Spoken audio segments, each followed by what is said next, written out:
Brigade Al-Quds kembali mengunggah video detik-detik penyerangan terhadap posisi tentara Israel pada Jumat 4 Juli 2025. Mereka meledakkan kendaraan militer Israel dengan alat peledak anti-tank Zilzal 4. Insiden ini terjadi di sebelah timur lingkungan Tufah di kota Gaza. Dalam video berdurasi 1 menit 21 detik ini, terlihat sejumlah pasukan memasang bom di dalam tanah. Setelahnya mereka mengintai pergerakan kendaraan militer Israel. Saat rampur Israel melintas tepat di ranjau, Al-Quds langsung meledakkan bom tersebut. Selain itu, tentara Israel dilaporkan memiliki antek-antek baru di kota Gaza dan Khan Younis. Disebutkan, IDF mulai bekerja sama dengan dua kelompok bersenjata di daerah tersebut.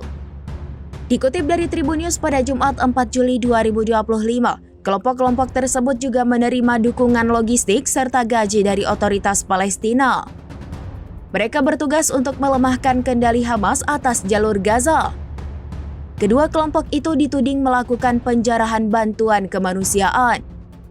Dilaporkan satu dari dua kelompok itu saat ini aktif bergerilya di lingkungan Syujaya, Gaza Timur.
Download Tribun X sekarang, menghadirkan lokal menjadi Indonesia.